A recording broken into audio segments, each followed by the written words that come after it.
What up, everybody? I'm your host, JP, and this is my co host, Hey Josh. everybody. And welcome back to another episode of the Film Bros podcast.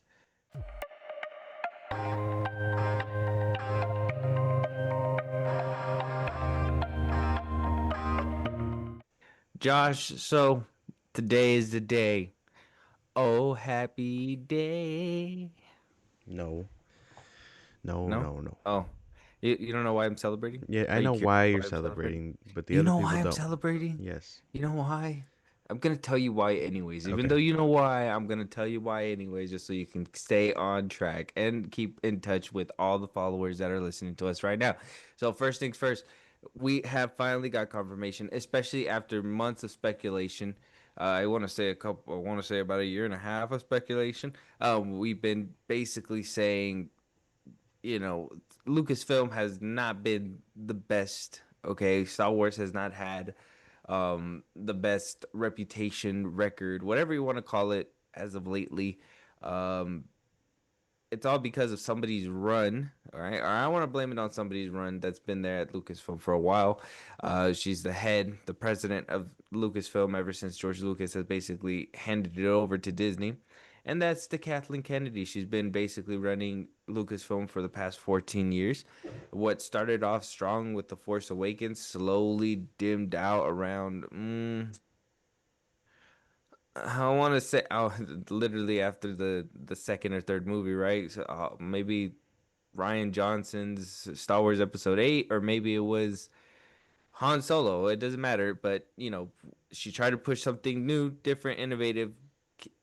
People didn't like it. Star Wars fans didn't enjoy it. Basically, put Star Wars on a hiatus. It basically came back with the Mandalorian back in what 2020, 2019, around there. Did really well. They fumbled the bag yet again with after a good winning streak. After season two ended, they basically just started jumping off a cliff yet again for whatever reason. We heard stories of like a Kylo Ren movie being pushed back there, but being denied. A lot of these female is for what forces female stuff. Kathleen Kennedy has been the root of a lot of bad things. Now her time has finally come to an end with an interview and 1 week left. She's gonna go to the wayside. Dave Filoni, as we talked about before, will be taking her place as co-president, and Lewin Brennan will serve as the co-president as well. So they would be co-presidents. We got the creative side, we got the financial side. Basically, more of a DCU outlook than an MCU one, even though they did try the MCU route with Kathleen Kennedy. Basically, greenlighting, proving ideas and whatnot, and yada yada. Mm. And here we are. And like I said, she did have an interview as well. But Josh, let's get your thoughts first on her finally walking away. This next upcoming week that we're about to see is going to be her last week at Lucasfilm. Yeah. Okay. Well, I mean that she'll. I think she'll be alright. I think she's done enough for movies and stuff. We'll probably see her name on a couple more tags throughout the wherever she decides to go next.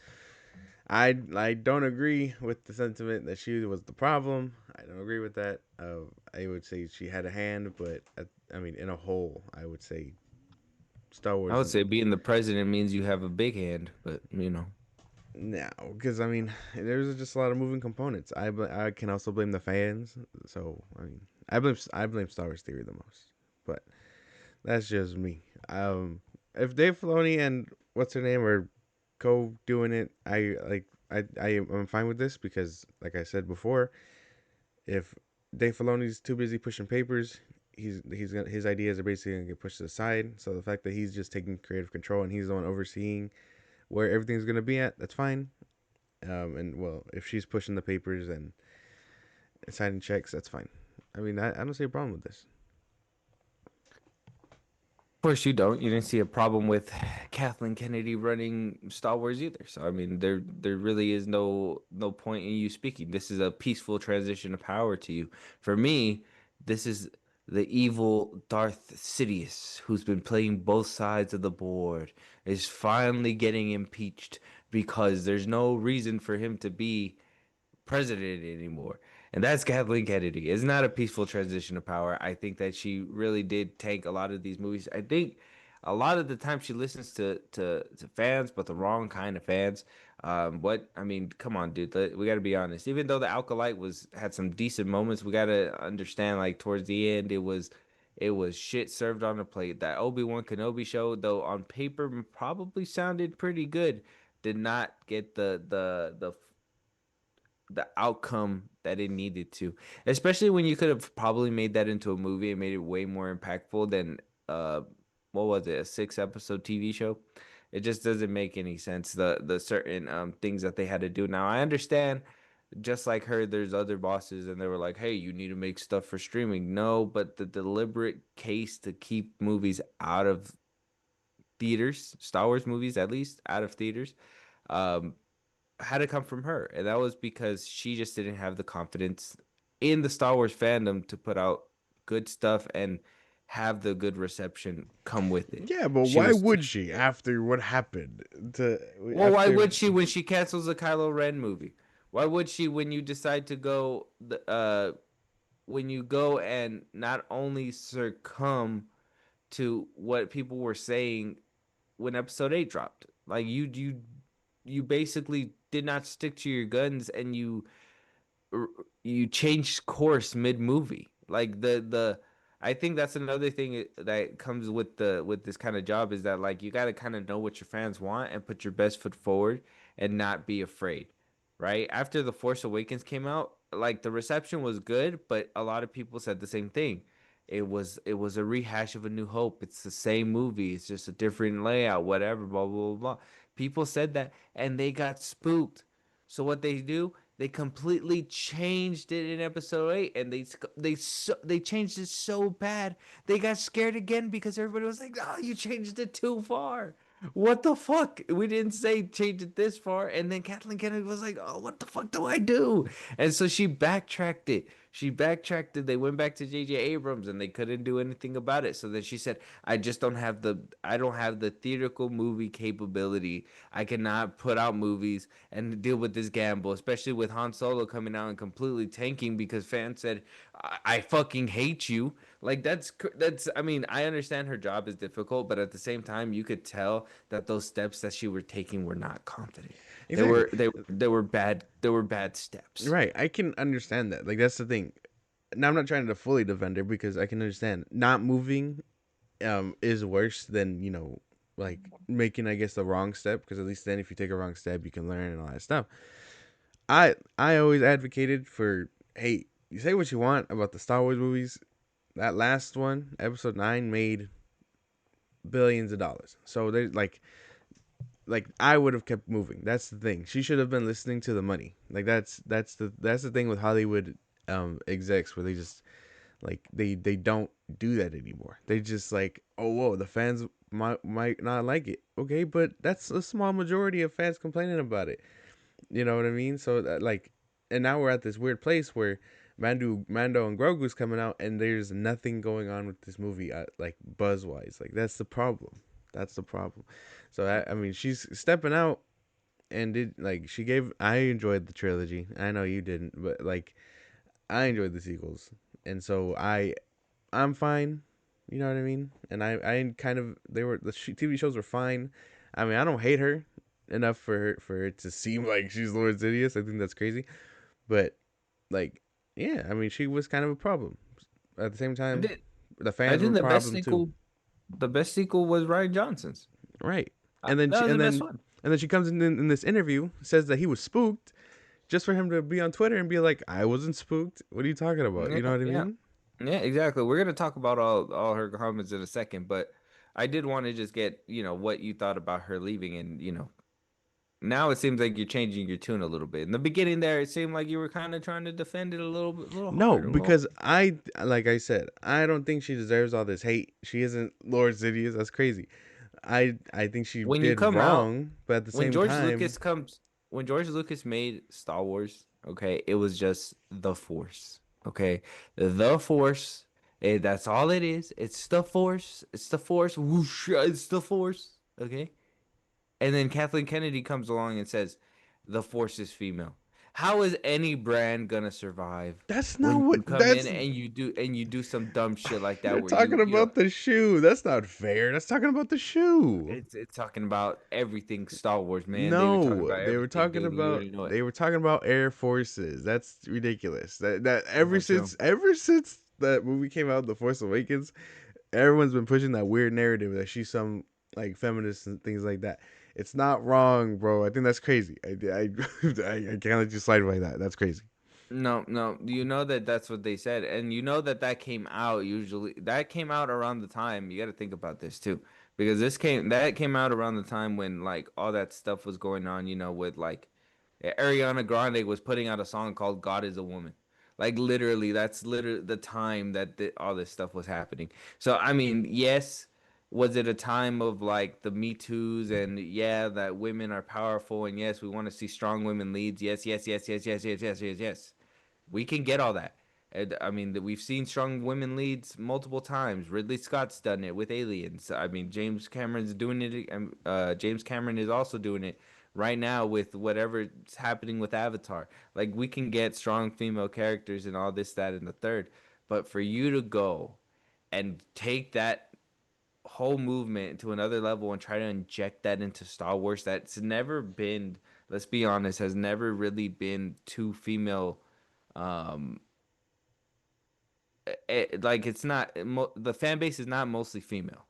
It's I would say males make it up mostly than females. It's a weird pivot for you to go the force is female to an all male fan base basically.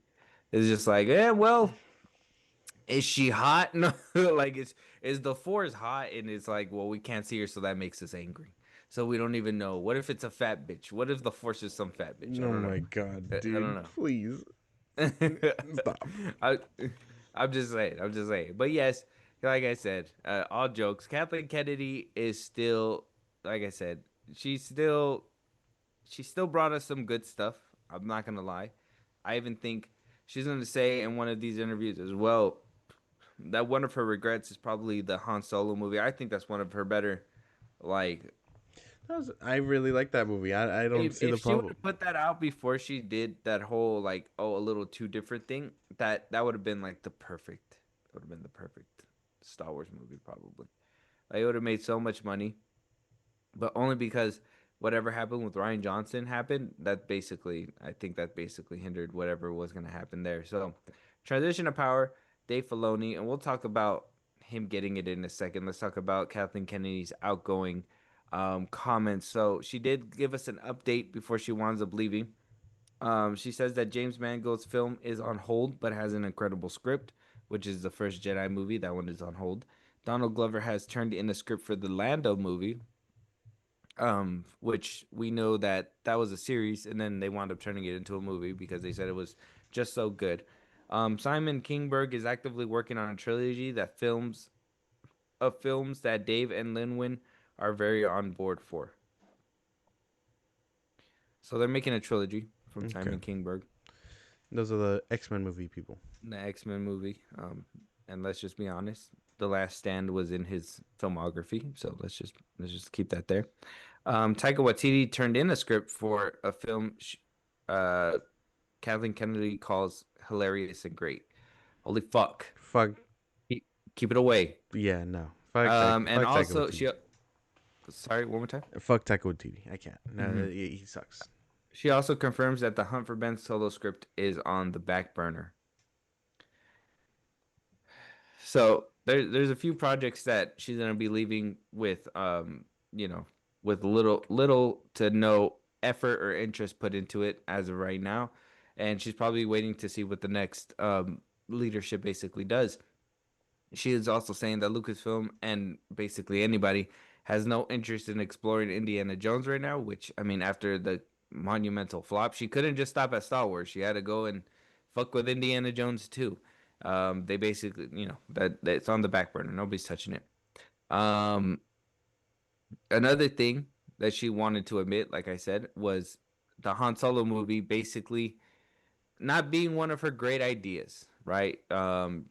She basically is taking full responsibility, saying that um, that fans were very vocal about what they thought about that movie, and this is her full comments. I guess she had to say, talking to Deadline. It says, "I don't really have any regrets. Well, maybe a bit of a regret about Solo: A Star Wars Story. I bought Larry Kasdan in on it, and we were so excited about that idea. And when you're onto something and you realize fundamentally, conceptually, you cannot replace Han Solo, at least right now. As wonderful as Alden Enric was, and he was really good and is a wonderful actor. We put him in an impossible situation, and once you're in it and you're committed, you've got to carry on. I think I have a bit of a regret about that, but not about the movie making or filmmaking. I don't have regrets about that. I just think that conceptually we did it too soon. I would say not soon enough. I think if they would have ridden the wave, like you said, I think if they would have ridden the wave between films to like between the Force Awakens and the Last Jedi to do like the origin movies that they said that they were planning to do. Like I still think about that Obi-Wan movie that they said was, I mean, they probably got turned into that show, but the one that they said was like an origin movie or whatever for him. Mm-hmm. Like if Solo would have done good, we would have been on this train. So this tune probably would have been different had this movie banged. You know what I mean? Mm-hmm. It came after what people assumed was the worst film, and they boycotted it. Not us. Yeah, We went to go see that shit. I thought this movie was great. I think she's tweaking. yeah. I think even after everything, I think this movie was still phenomenal. I mean, it bombed and everything, but it was still a really good movie. Yeah, I think she's trying. I mean, kind of fucked up to be like, hey, this movie in particular. But that's crazy. That's crazy thing to You know what's say. fucked up? Disney saw that nobody watched this movie, and they're like, "We're just gonna and paste the plot, and we're also gonna take the villain, and we're just gonna put him as the Captain America villain and plot." Yeah, yeah. It's What crazy. could you do, man? What Um, could you do? but I mean, that was a regret. Which, like I said, it was just. I wouldn't say it was something bad. I just think it came at a bad time. Came right after the backlash of Ryan Johnson's movie that she Exactly. says exactly that she said that he was spooked, but he did say he was zero spooked. Which, I mean, if you weren't spooked, Ryan, why didn't you do that trilogy, huh? Huh? Because Huh? they probably told him, hey man, we're not doing any movies right now. And last but not least, I mean, just before we start wrapping it up on Kathleen Kennedy's side, she did say that the Mandoverse is basically being put on the back burner. There's no more Mandalorian movies. From the looks of it, from my speculation, it seemed like Kathleen Kennedy, if she would have stayed, she was planning to put that on the back burner and see what were to basically come about the Mandalorian Grogu movie. If it would have done well, they would have continued with this Mandoverse. If it would have done terribly, they would have basically said, "Well, people are done with this franchise and we're moving on." You know what I mean? No more Mandalorian universe. But now that she's leaving and she's decided to make this week her last week, I'm assuming Dave Filoni can just go ahead and put it right back in front, right? Yeah, he could just start chopping things where they need to be. Which the Mandalorian was kind of the thing that Disney was relying on through COVID, so it's fine. I think with the movie, it's a good final. If the movie is the final thing we get, and it's like oh, their adventures continue, and we'll see them at some point. Like, sure, you know what I mean. If they do it like that, that's fine. That's no big deal to me. But I hope that movie doesn't end with a sequel or potential fourth, even though I think the fourth season was this movie basically. But if it ends that way, they cash their chips in, they walk away from the table, and they call it. That's fine. I don't mind that. I just hope this doesn't set up hope for what could be a sequel. You know what I mean? Because I don't think this movie's gonna do too well either. I really don't, unfortunately. You don't think Mandalorian Grogu is gonna do good? No, I don't.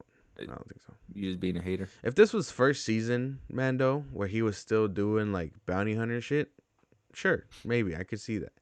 But I think we're at this weird spot where they brought in Moff Gideon. They're trying to do something with Thrawn. It's at this weird crossroads where it's literally right still between Empire and A Force Awakens. We're running out of room at this point. We are I think we actively need did. to start doing like sequel trilogy stuff at this point. Mm-hmm. And I think we did say too when we saw the trailer that it just seemed like a streaming show being put on the big screen, right? Yeah. So when not Dave Filoni, what's his name? The Iron Man director, what's his name? John Favreau. When John Favreau decides, oh, I still got Mando season 4 on my desk, and I'm like, it's only sitting there because you turned it into the movie, bro. Like that's the problem. If Jack Black is in any of those pages, you fucking throw that shit away. If Lizzo is in any of those pages, you throw it away and you shoot the trash bin. Oh my gosh, bro. I don't understand the beef. But Why would they anyway, do but that? anyway, um, but yeah, I mean, I don't see a bad side to them putting the Mando verse back in that back burner after season three. Let's be honest, the Book of Boba Fett, the waste of Sophie Thatcher, bro, the waste that they made her in that fucking season of the Book of Boba Fett. That alone should have been the boot to Kathleen Kennedy's ass, 100%. But they kept her on, and she decided to stay. I do think that the Mandoverse has played its part.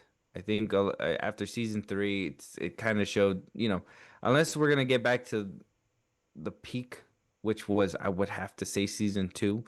Um, there's no point. Like once you raise the bar, if you cannot maintain that bar, you're not gonna satisfy the fans, right? We did get one good show out of a sea full of like shit towards the end there, and that was Andor. And you're gonna see right now how that's gonna cause a split or its first tear within the Star Wars fandom right now. So as we say goodbye to Kathleen Kennedy and we say, oh, you know, Dabudu, right? Whatever Jabba the Hutt said, yeah, yeah, and goodbye. Dave Filoni comes in, and a lot of people are always going to say whatever they want to say in order to start the war, the fandom war, right? To basically start ripping ourselves from within the Star Wars fandom. Dave Filoni is stepping in, and I'm going to give you legitimate criticisms that I've had, and you're probably gonna remember a good chunk of these, but I'm gonna give it to you. And if you have any, I want to hear them from you as well. Dave Filoni is now going to be the active creative arm within Lucasfilm now, yes, right? He's going to be taking over Kathleen Kennedy. And though he does have somebody to basically stop the puck and say, hey, I don't think this is going to be a good idea, or whatever, blah, blah, blah, blah, blah. Give him a little bit of pushback. For the most part, he's going to have control of what's going to be put out. So, naturally, I mean, like I said, I already have my own thoughts. I hope you're starting to collect yours. Uh, Now, this rumor started going around that Dave Filoni reportedly did not like Andor, right? That according to his words, and this is all behind the scenes stuff. I'm take it with a grain of salt. That apparently this was just not his his show. That this out of all the shows that were put out, he just disliked this one. Um, I don't know why that is. I don't know if it's true, but let's just take it with a grain of salt because, like I said, it is taking Twitter by storm, and a lot of people are kind of running with it and saying like, "Oh, you know," I guess the argument is, "Oh, it didn't have fan service. It didn't have R2D2 in the background. It didn't have Ahsoka. It didn't have a lot bright, colorful, whatever, whatever. Like it was serious, and it took itself serious, and so." Dave Filoni basically rejects the idea of like serious Star Wars is basically what people are thinking. Um, Real quick, what do you think about that? That he dislikes it for its serious tone and all that stuff. if he dislikes it, I don't get why he would, but you're probably on the money. We know him to do lightsabers and make it big and flashy and cool and all that stuff, and actually give fans service. You know what I mean? I guess that's just the Mhm. best way to put it. I don't I know. I guess the best way to put it, when you get your action figures, you don't really go and put them in a Senate trial. You're not like, Us, oh yeah, he's next on the stand, and yeah, you don't have a a lawyer spy, talk. You get your espionage. toys and you smash them and you get a ship and pew, pew, pew, pew, pew, pew, pew, pew, you know what I mean, Yeah, like that. exactly. Yeah. So I And mean, then Yoda comes in through out of nowhere and just yes, use the Force. Yes, yeah. female it. Yes. Oh my god, Jesus, you're funny, but I, if for some reason he didn't like it, I can only imagine because it was too serious, and yes, Star Wars is serious, but I guess not spy espionage tyranny. You know what I mean? Type serious, which I don't know. Hmm. I don't really get. I thought this show was pretty good. Yeah, yeah. This is where my real criticisms come from Dave Filoni, and I'm hoping this is where he improves and we get the best out of him. First things first, I don't think he has an eye for movies and stuff like that. I think he's a good creative head. I think he gives us cool ideas for like what would be cool. I don't know if he gives us enough explanation when it comes down to explaining those cool things. One thing about when he was working on the Clone Wars and stuff like that is that he had a lot of artists and stuff to basically help tell the story on top of whatever he was writing and stuff like that. So his ideas basically got expanded upon by like actual creators and stuff like that. The best way to put it, I feel like Dave Filoni is creative in the way of like imagination and like what he can think of, but when he comes down to putting it down, I don't know how effective he is on translating it when especially when it comes down to watching Ahsoka and all that stuff, right? I think Ahsoka is kind of like the first true test when it came down to like what he can deliver in live action, and I do think that even though he can deliver big moments like the Clone Wars and all that stuff, it's still the rest of the show still lacked. If it wasn't nostalgia or anything big, it lacked. If it wasn't toys clashing or um, things from the past coming in, like it lacked. Everything lacked. So we want that good mixture of storytelling, right? Like I thought Andor was a good way of like going to a different pocket of the Star Wars universe, and it wasn't the same as like whatever was happening with the Mandalorian. On this side, this people are losing stuff or whatever. People are dying. You know what I mean? And like people are dying over there as well. But this is guerrilla warfare on this side. You know what I Yeah. mean? And over there, they're at a higher level of warfare. You know what I mean? There's lightsabers and stuff, and then you have the grunts on the ground that are dying and exploding in X-wings and all that stuff. And we didn't know who they were in the original trilogy, but now that they're diving deeper in a different aspect of the Star Wars universe, you can see those people on the ground. You know what I mean? Yeah. So I don't know. I like that kind of aspect, and I think Dave Filoni kind of lacks from that kind of scope, and I'm hoping that he can kind of be better than that. You know? I okay. I get you. I do like even if he decided to jam pack everything, it's cool that he has actual people working with him to delegate this kind of idea. You know what I mean? So I hope he's not. I don't imagine he's gonna be like James Gunn and be like, oh no, we're just gonna do it. We're just gonna we're gonna ram everything in there. We're gonna do it for the fans, all that stuff. Like I think there's gonna be people to be like that. He'll take note from and be like, well, Ahsoka can't be here because X, Y, and Z. You know what I mean? Mm. She's in a whole nother galaxy, whatever the fuck. So I kind of see what you're saying, but at the same time, I hope he's more open to everything. And if I just hope that while he's in charge, we're able to get the fan service stuff, shows like Andor, so on and so forth. You know what I mean?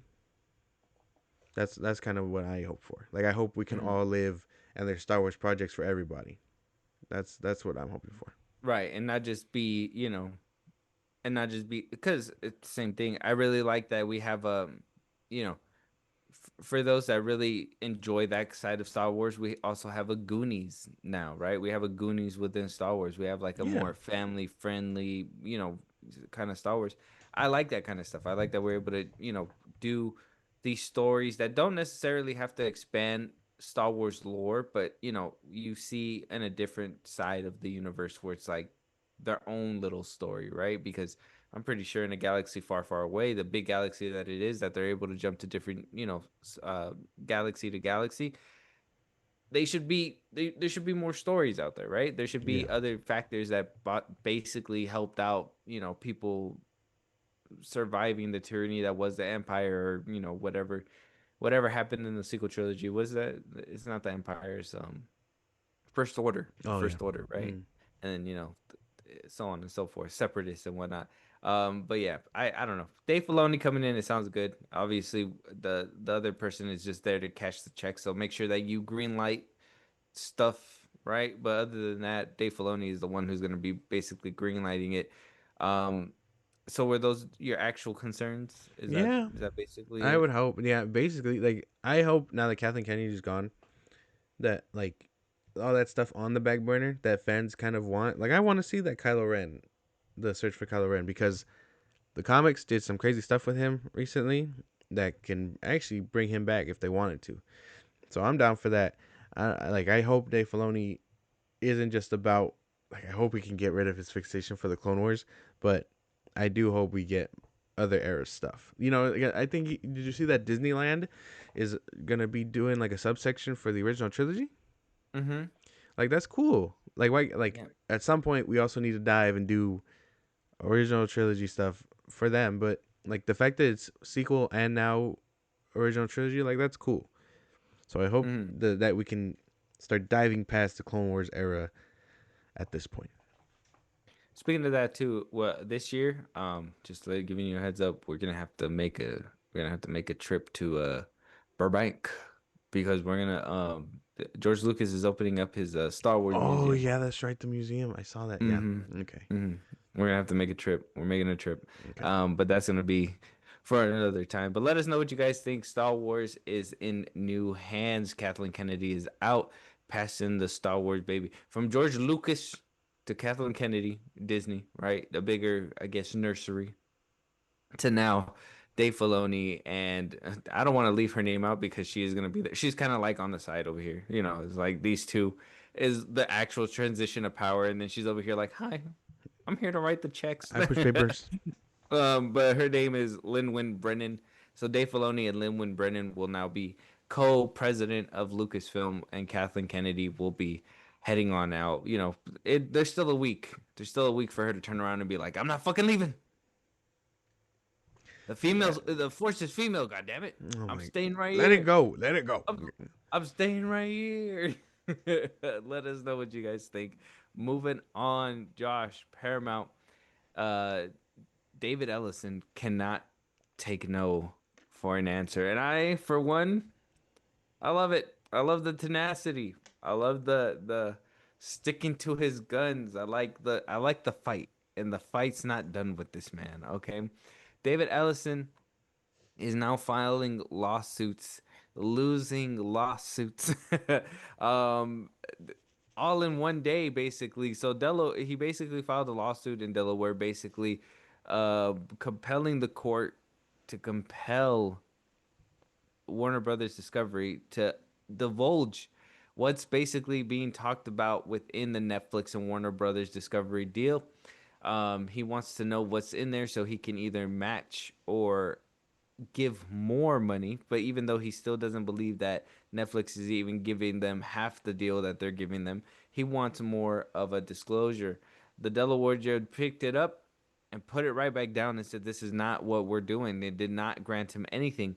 That basically persuaded Netflix to say, "Hey, what if we just wrap up this whole thing? We have cash. They're like, we have cash now. They're like, we have cash. We can go ahead and just pay full cash for WBD's movie department and go ahead and just, kind of be done with this whole David Ellison Paramount fiasco. He wanted to know what to basically match so he could take it up to the board and either match it or give it more. And that basically said left it at that.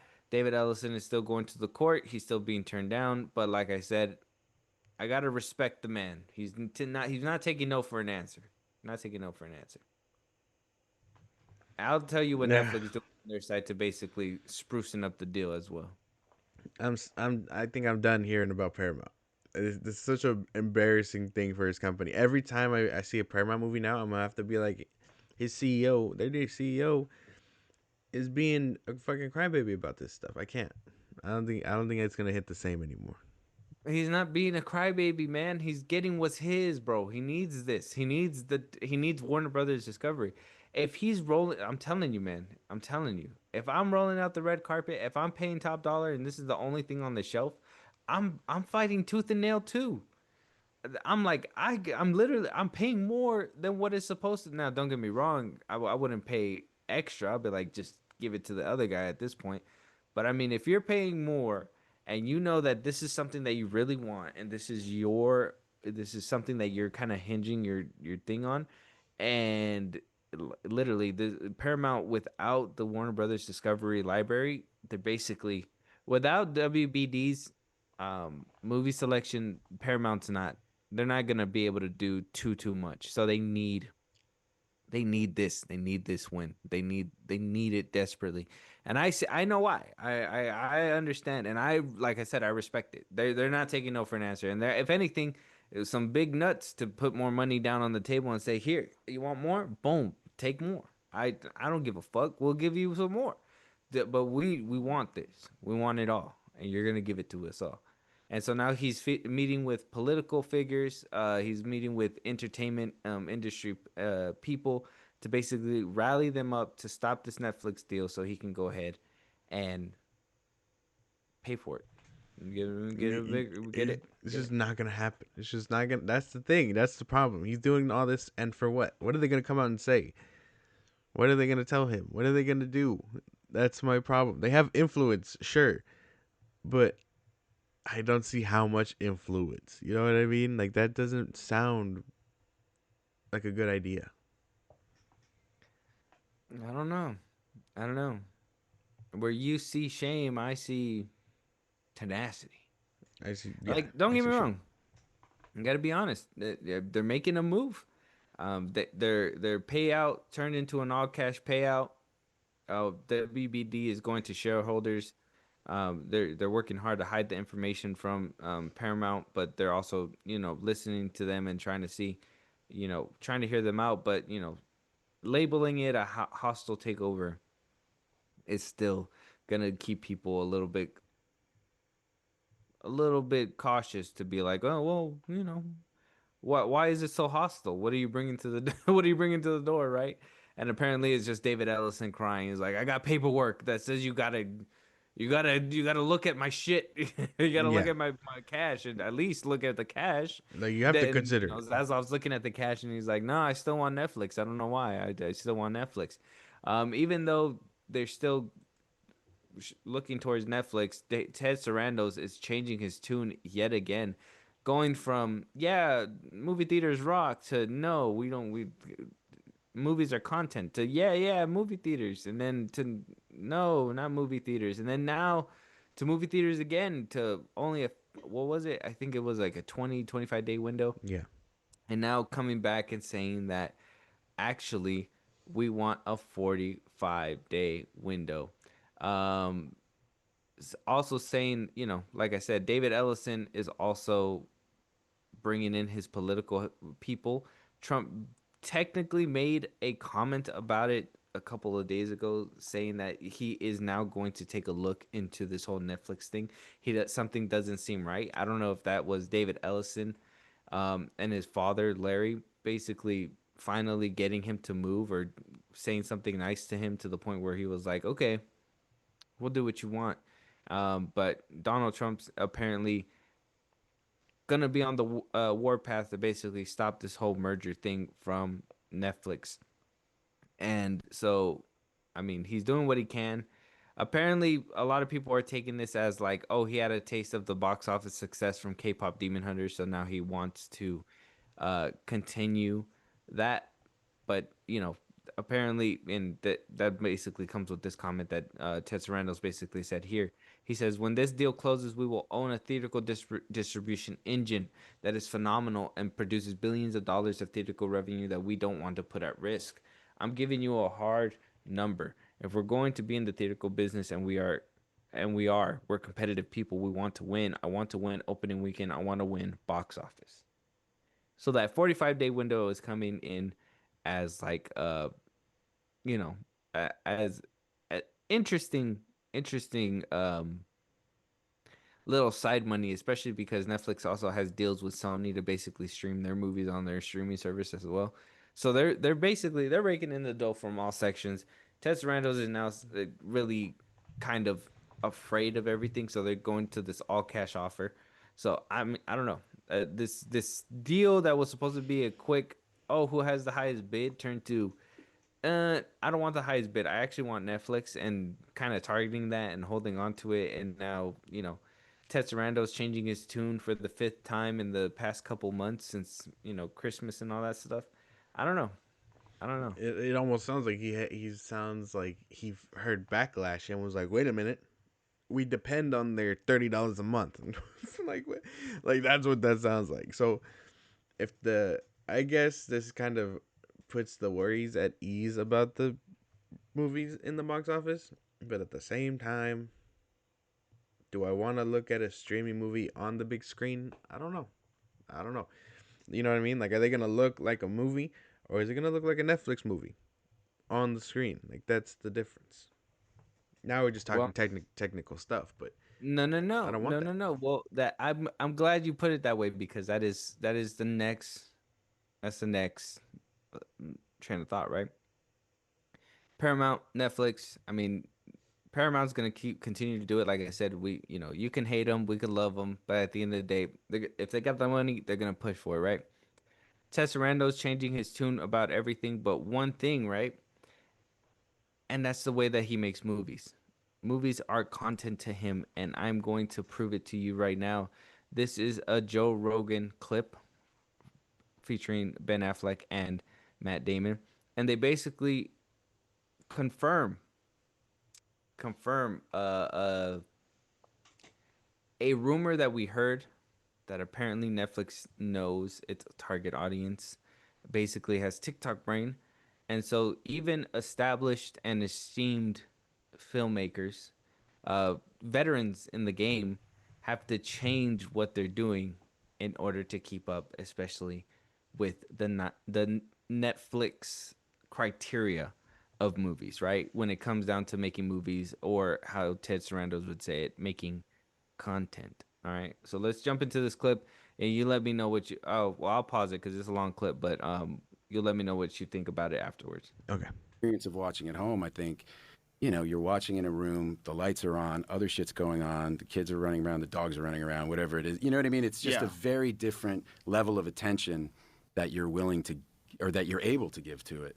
And that has a big effect. And it also ends up having an effect, or is starting to have an effect on how you make movies. Like, for instance, Netflix, the standard way to make an action movie that we learned was, you usually have like 3 set pieces, one in the first act, one in the second, and one in the third. And, they kind of ramp up, and the big one with all the explosions, and you spend most of your money on that one in the third act. That's your kind of finale.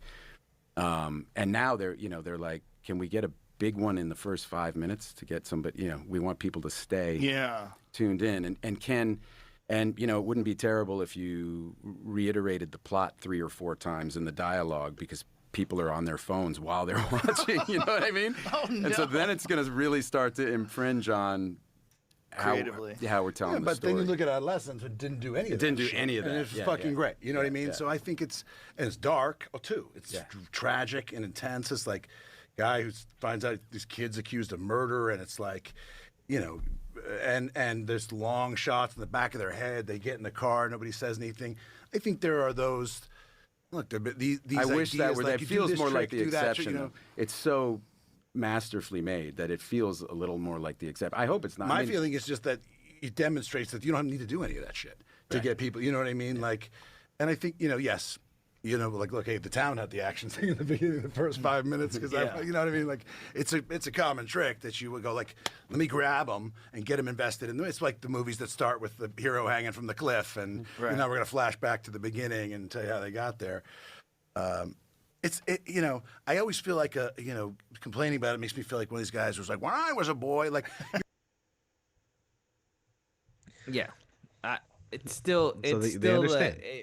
I would still say that unfortunately, I think Ben Affleck here is trying to save face and trying to be like, well, we didn't wobble under pressure. We're gonna be doing a review about this one, and we're gonna be watching it. I don't know if you've seen it already or seen some of No, these I'm things going that to. we're I'm talking gonna. about. I haven't seen any of Um, this, but the plan is to watch it later. but this is what Ted Sarandos pushes out.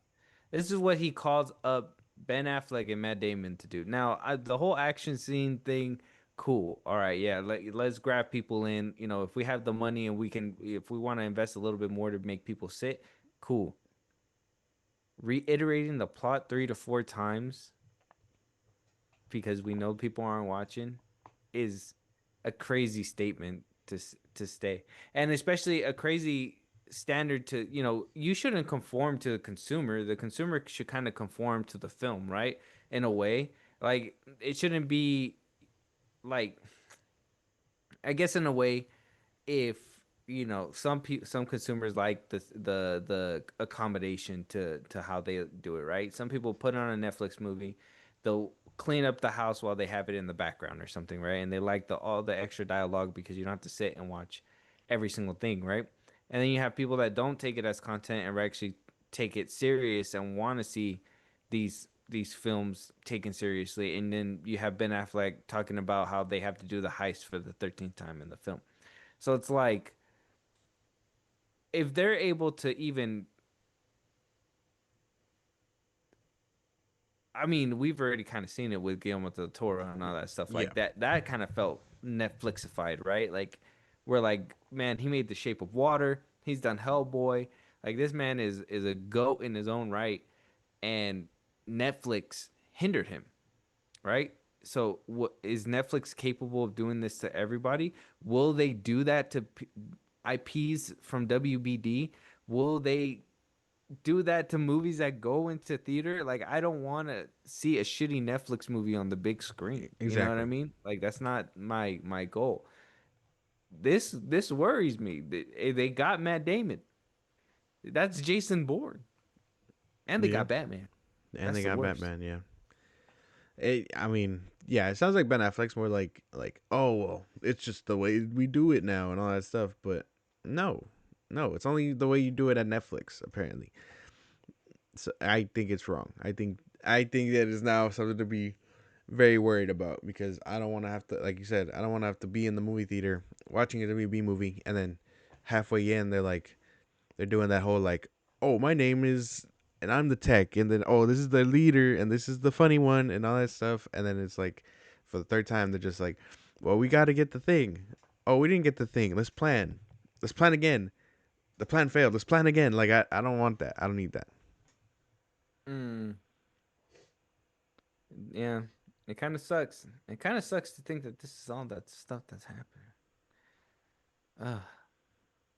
Are you sure you don't want Paramount to win? I said I want Paramount to win. I just think it looks really desperate. It looks bad. That's it. That's the difference. Well, let us know what you guys think.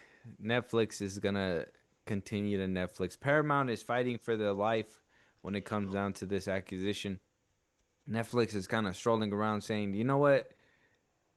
We got all cash. We could just, we could wrap this up. But why do they want to wrap it up so quick? Not so fast, Netflix. You're not getting out of my line of sight. Ted Sarandos, you're not going to ruin the movie industry for me. So let us know what you guys think. Which side are you on? Paramount's, Netflix? Do you think Ted Sarandos right for wanting this 45-day window? On top of that, do you want to see these Netflix movies on the big screen, right? We heard from two of the top talent within Hollywood. They basically could not fight. They could not fight the requests of doing things to basically dumb down a film. Like I said, the action part is not the issue. I would say reiterating a plot 3 to 4 times in dialogue, because your target audience is going to be cleaning or having kids or the dogs barking is going to ruin the art form one way or another. All right. Exactly. So let us know what you guys think. Moving on, Josh, the God of War has been found. Ryan Hurst. All right, I've seen a lot of people laughing a little bit because he's supposedly plays Thor in a different show. Now he's going to be playing the actual God of War in Amazon's Prime. Now Amazon Prime's God of War, which I believe this one is supposed to be taking place in the PS4 versions, right? Yeah. The Norse mythology and all that Yeah. stuff. Yeah. So exciting stuff. We're getting down to actually getting cast and everything, and I mean, he kind of looks like a Kratos to me. He looks like a Kratos. I don't know. What do you think? I didn't mind it. I don't mind this pick. I really don't know him. I think you. I think when you said that, I think. I think it's that show. Thunder or Son of Odin. I can't remember the actual name of it, but I think it's on Netflix where he plays Thor. So I could be wrong. I may be. Don't fact check me too bad, but I think that's where he's from. I think it's called Ragnarok. I can't remember, but it's if that's where he's playing Thor, I guess. But if he's playing Kratos, I have no problem with him playing Kratos. I did mention to you that Kratos is started out as a black man, and the fact that he's not being played as him now, I guess doesn't really matter. But we are gonna get flashbacks to what I would imagine is the Greek god games and what his first family could be like at some point. But Mm-hmm. well, I guess we'll cross that bridge when we get there. But on the off chance that we don't, I guess it's safer to stay away so that criticism doesn't come up. But this doesn't sound too bad. He does kind of give me Kratos vibes, and I gotta hear the voice. I gotta hear him do a boy. You know what I mean? Because if it doesn't sound like anything like Christopher Judge, it's gonna be weird. You know what I mean? Well, it's gonna be different for sure. It's not gonna be the same.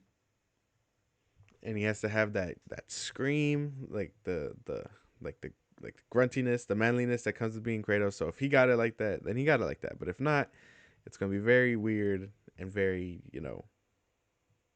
uninteresting. It's just gonna make me want to play the games. That's the problem.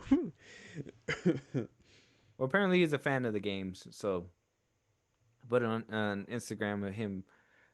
He basically said, "I used to play as Kratos, now I get to be Kratos," so that's pretty cool.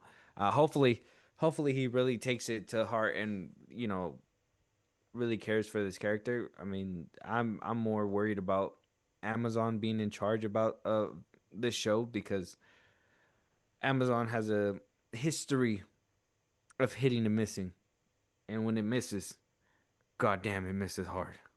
So, hmm Yeah, hopefully they're working close with Sony people too. Like, yeah, I hope they're really working with Santa Monica. the beach. No, the No, studio no, that the makes the studio. I games, know, I man. know, I know. But it's also a beach though. It's also a beach. I don't know. But yeah, I'm excited for this. Apparently, there's rumors going around that a couple other people are going to be signing on pretty soon. So hopefully by next week we'll have some more news when it comes to this. But it's good to hear that it's finally starting to get going basically because I've been waiting a while for some kind of news about this. Sucks that we're kind of skipping the first three games, but I mean, I don't even understand it. I can't understand it. I was gonna be like, man, why don't we start the first three games with like a black God of War, right? Like that, the actual thing, and then when he comes back in the PS4, he could be white. It's fine. And that doesn't. That's not gonna happen. That doesn't No, work. no, it's fine. But we might get flashbacks. I told you, we might get flashbacks to the Yeah, first three.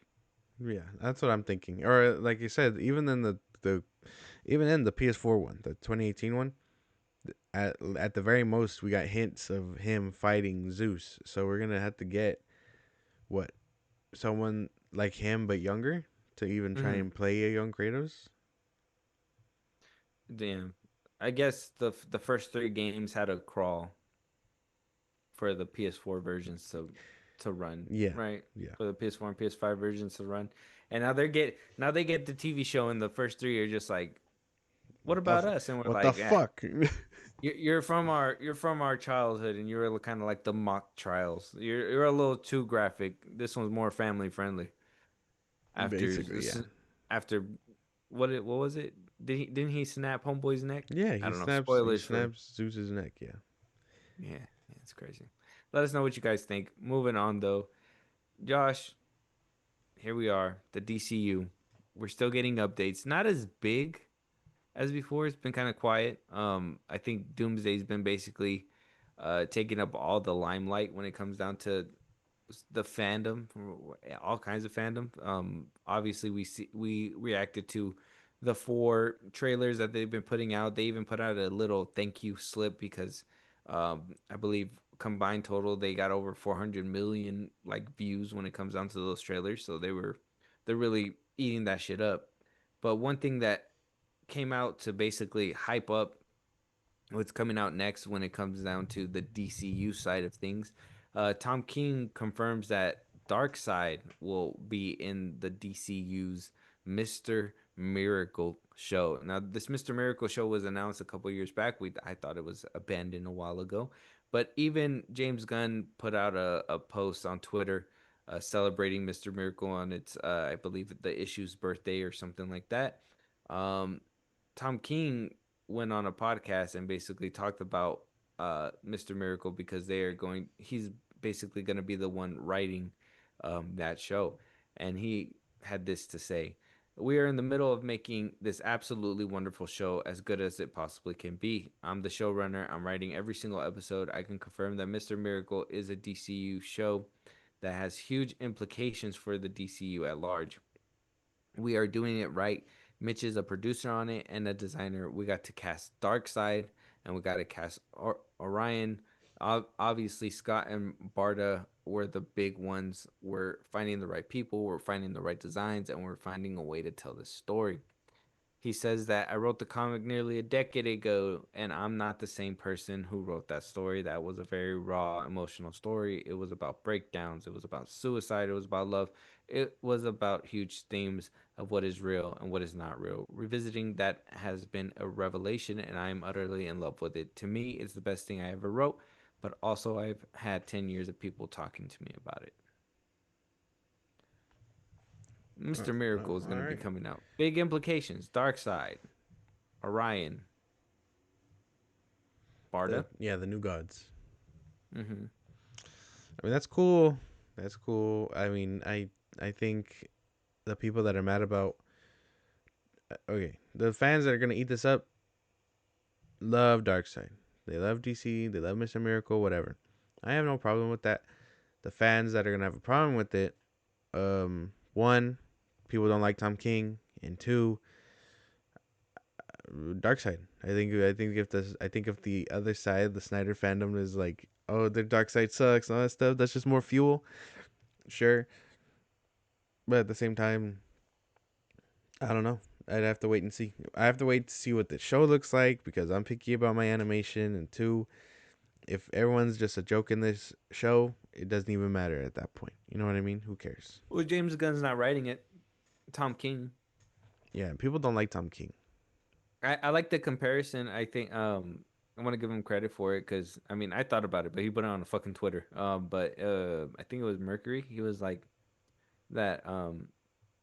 Tom King is to James Gunn what Jeff Johns was to Zack Snyder, except apparently these two are actually getting along and they're both goofy and wacky people. So I mean we'll have to see what happens. Yeah. I mean, yeah, that's why. That's just like his comic consultant, where Zach was doing New 52 stuff. It seems like they're trying to do Rebirth stuff. So I mean, that's fine. That's no big deal.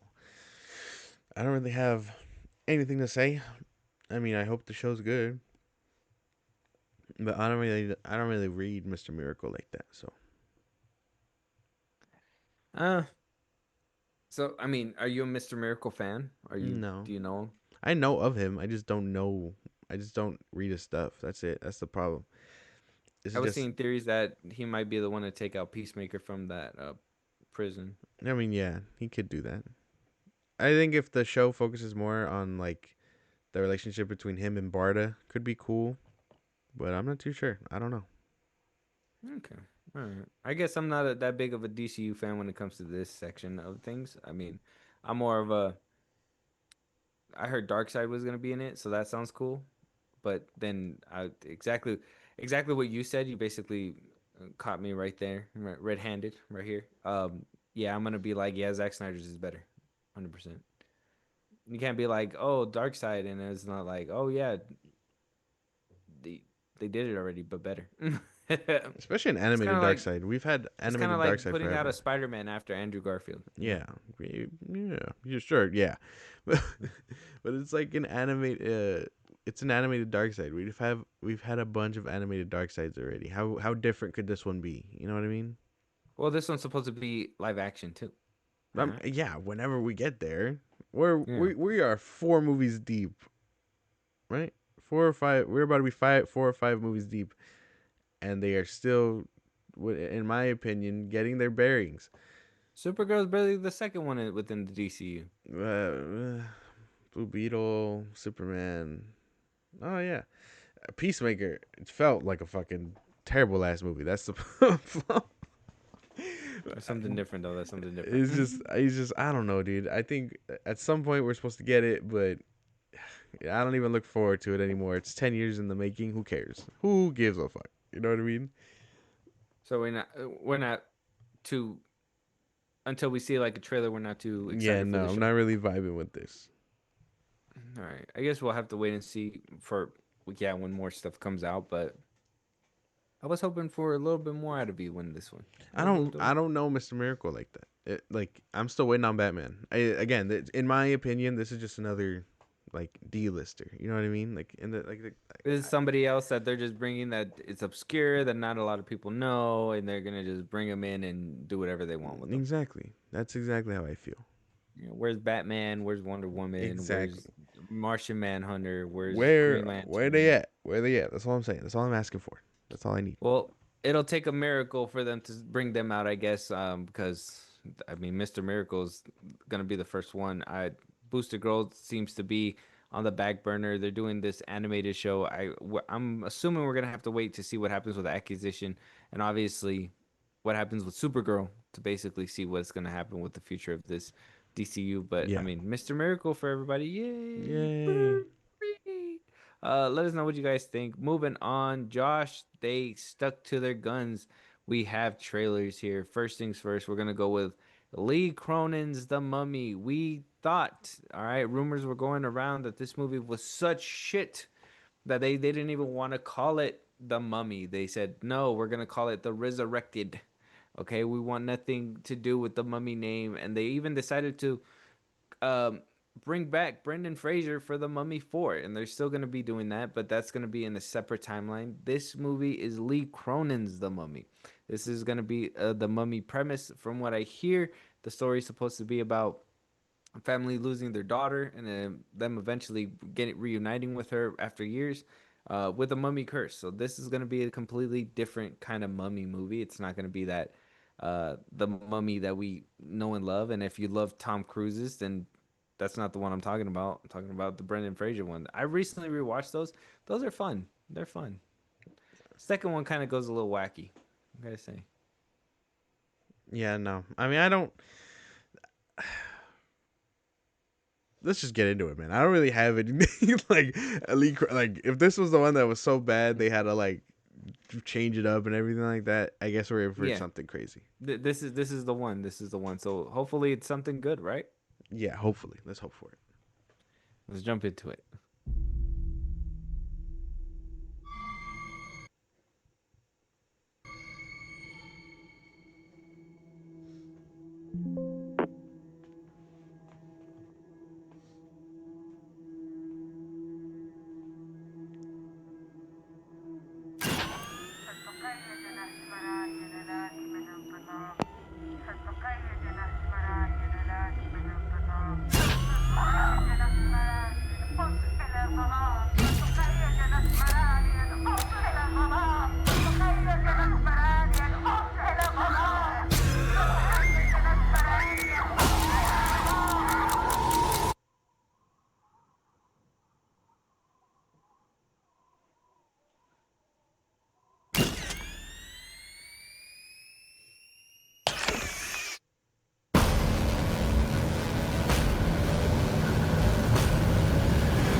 Definitely going the horror route, but not the action adventure horror route. Just a very, very plain.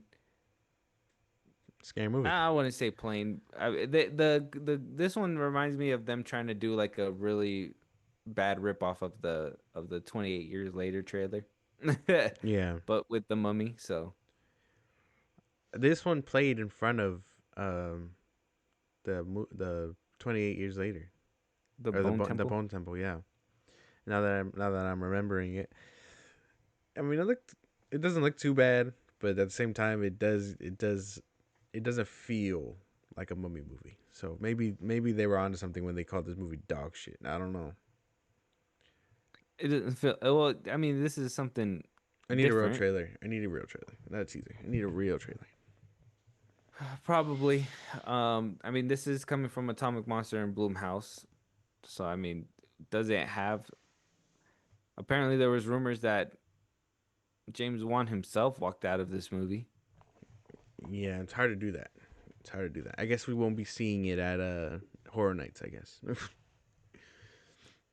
Well, I mean, they said it was so bad they wanted to change the name. They brought back the original actors to do a Mummy 4. That's how bad that this one is. So, I mean, how good is it? We'll have to wait and see in April. But maybe not a full trailer because the movie's coming out in a few months.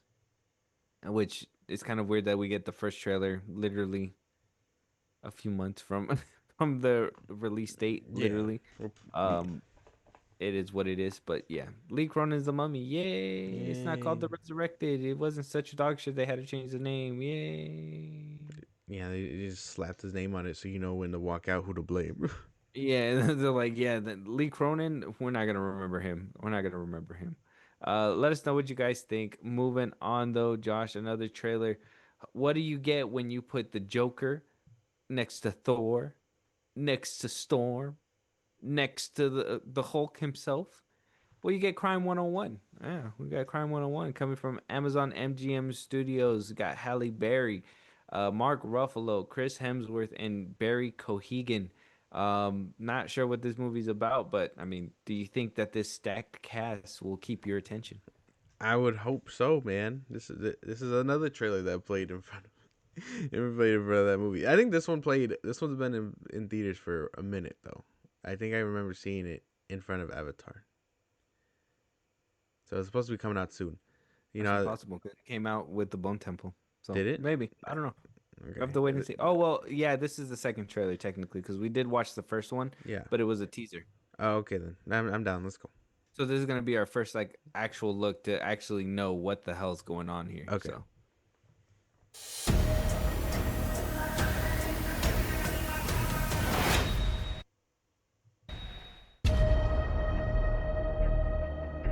Take a deep breath in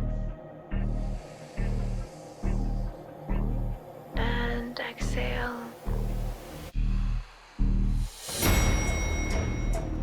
What do you see? What do you feel? Feel this moment. I wouldn't die for an insurance company. Get in. There's water in the trunk. Could have been certain, could have been a G. Right, took it to police. He hits jewels, cash, and high-value items. He knows exactly what to transport and when. There's no DNA. He's in and out in seconds. Your guy's untraceable. I need that. I came here to make you a business proposition. Worked at the same company for 11 years. You're a VP when you should be a partner. Those high-value items your company insures. I make them disappear. Start by handing me your phone. So you're a thief? Guys you work for, do you think they're squeaky clean? I need to start considering myself and maybe my clients. Don't threaten me. Life's too short to drive boring cars, right? If you see her with me, she's taken. What's the security setup? There's a courier carrying watches and gems, looking at $11 million in one room, of which I want 3. Let him rob the courier, and then you'll rob him. I need that.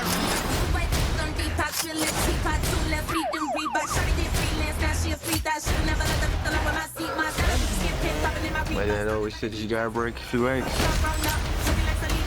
I see you again, you're dead. Get down! Every series of actions creates a pattern. It's not about the money. What is it about? I'm getting close. I know it. Hello, James.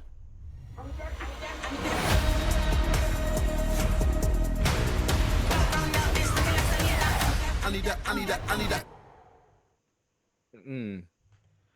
I'm they down. nail this movie, if they could be movie of the year. If they nail it, it could be movie of the year. It looks really good. Yeah, that does I look like really it. good. I'm down for that one. Whew, that looked really Even though good. Mark Ruffalo's in there, I know Ye- you have like beef with him. Yeah, but he's playing like I think he does pretty well at playing cops, which is weird. So it's fine. We're not gonna. What if like in the middle of the movie they all just he hulks out and he turns into Thor and is like, "This is part one of Doomsday." I'd be like, what the Me, my fuck? X-Men. All that's fucking turn around. That'd be crazy. Yeah, yeah. It's kind of like the Thunderbolts stuff, and you know how like after like the first opening weekend, they're like, "Oh, it's actually the new Avengers." Yeah, exactly. Crime 101, Doomsday, point one. That's Right. crazy. That's crazy. That'd be crazy. But no, this movie looks good. This movie looks really good. Yeah. Okay. All right. Yeah, I think it looks good too. I'm down for it. February 13th this year. Yeah, it's coming out pretty soon. Yeah. I'm down for it. It's gonna be in IMAX. All right, let's check it out. With that being said, check out the trailer. Crime 101. Let us know what you guys think. Moving on, we got a full trailer for The Bride. And let me guess, you seen this one in front of the movie too, huh? No, not this one. Okay. All right. Finally. Finally. I'm just gonna sit in my victory for a second. Yeah, okay. Anyways, but yeah, we're here. Maggie Gyllenhaal directing for Jake Gyllenhaal, Christian Bale, The Bride. Let's go. Let's go. I like the teaser enough. Let's go.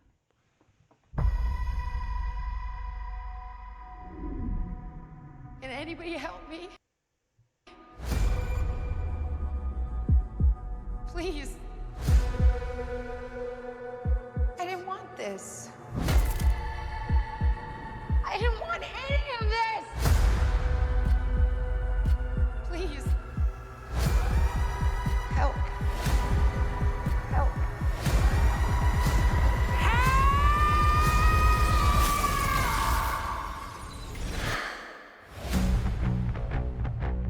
What happened?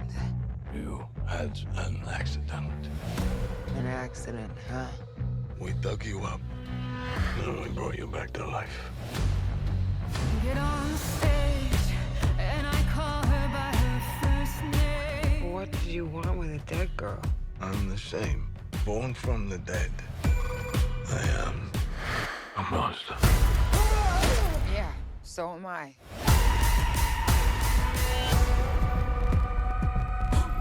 This world is a black hole. The corrupt are going to see life is here and it's coming to you from the monsters. Yes! Yes! Everybody dance! Everybody sing! Everybody move! Please don't hurt me, please. I'm sorry. What are you sorry for? Did you do something wrong? Something you thought you might get away with?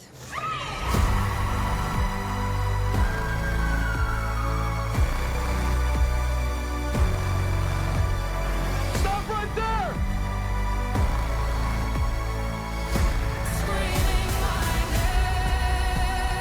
The dead have got something to say.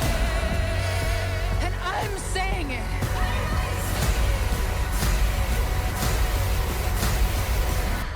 The bride of Frankenstein. No, just the bride.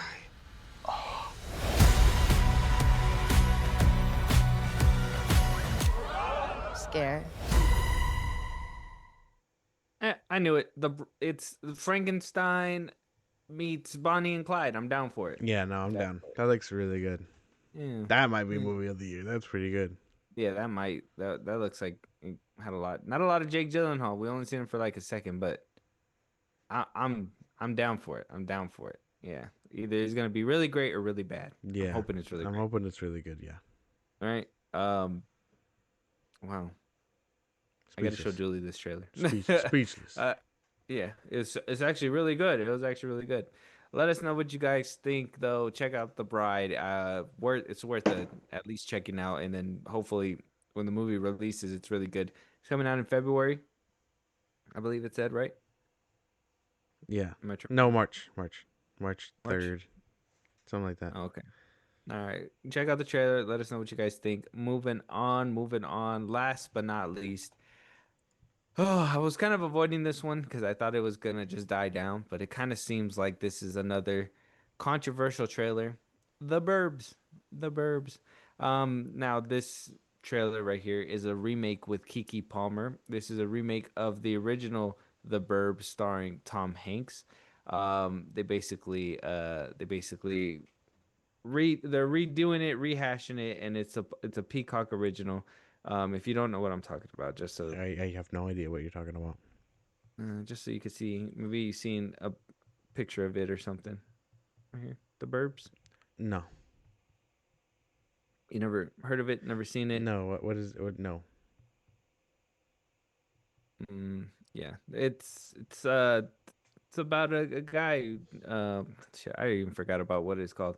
But either which way, they're remaking it with Kiki Palmer instead.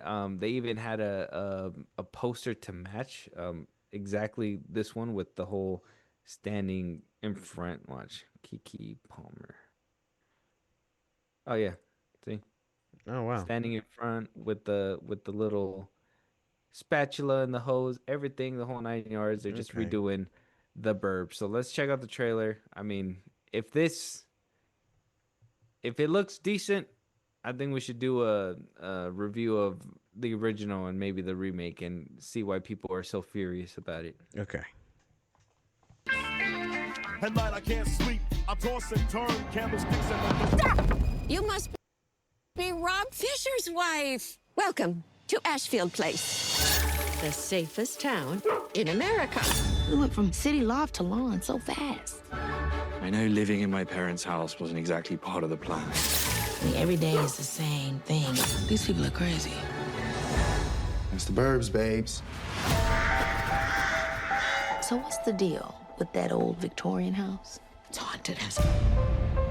There have been whispers of Murder. Who would move into a murder house?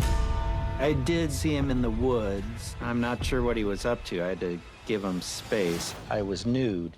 In the woods? I was moonbathing. House needs a lot of work. But it has good bones. Who says that? The girl from the suburbs disappears into thin air? He's hiding something. I think we should investigate. I feel like Sherlock Holmes. I think if anything, I'd be Sherlock Holmes. Don't accent privilege this. You can't just break in. From a legal standpoint, we're not breaking in. Okay, we're walking into an unlocked house. investigating a joint of traps. She keeps asking questions about the house across the street. What'd you tell her? What is there to tell? Yep, I just peed a little. Your mind's playing tricks on you. Well, it's not him we need to be worried about. You learned that from a podcast? Oh no. What's happening? Which one of us is the murderer? Your face. The safest town in America has a lot of people desperate to leave. This is the part that gets a little bit complicated. Aren't small towns just the best? it is the safest Safest. town in America. What are we doing? Let's go. I think this place is going to grow on you, you know. Okay. Playing tricks on me. Why am I always murder adjacent? No, so they're turning it into a murder TV show. It's not even it's not a movie. It's going to be a show. Oh.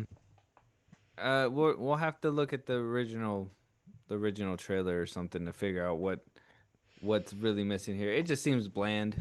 It doesn't seem like anything. I can only imagine maybe like the original was very vibrant and like original and obviously has like a lot of things going for it, and this one just seems like a generic TV show that may or may not make it past the first season. Yeah. I'm calling it It's the Boyfriend. And then the boyfriend did it. I think the boyfriend moved her in there. They were planning to kill her. I don't know, something like that. That's my big Tune into the weekly solo segments of The Burbs, where Josh talks about every Burbs episode solo. Yeah, and I'm not there. Let me just review TV shows since you don't watch enough. Yeah, might as well. But yeah, I mean, we'll have to check out the original. Maybe we'll do that sometime this year, and we'll get around to it. But I mean, just seems soulless. That it just seemed like a soulless little TV show. Yeah, I think we should have left it at the bride. I got to go about my day remembering this trailer. That's crazy. Yeah, sadly. Just remember the bride and maybe the Crime 101. We'll just go from there. Yeah. Would that be? Oh, and that Kathleen Kennedy is also leaving. So Yeah, hooray. let us know what you guys think, though. Check out the trailer. With that being said, that is our last topic of this episode. Any movies, any topics that we should be talking about, any TV shows you want us to review? We're gonna be doing the RIP right this week, and then we'll be going from there. Hopefully, I'll be able to catch the Bone Temple coming that already came out as well. Josh, let them know where they can talk to us, give us suggestions, and hear the voice on one of these episodes. Go ahead. Twitter, TikTok, Instagram at FilmBros Podcast. Post on episodes are up. You can hit us up there for any news movies you want us to cover. Buzzsprout link in the social I just gave you. It's like a Patreon. You subscribe, you have the show code. Greatly appreciate it. This is just anywhere you get your podcast at FilmBros Podcast, Spotify, YouTube Music, Apple Podcasts. Again, wherever you get your podcast. Be part of the conversation. Twitch at FilmBros Podcast. And when it's all said and done, subscribe to our YouTube at FilmBros Podcast. And with that being said, we'll talk to you guys on the next one. Talk to you guys later.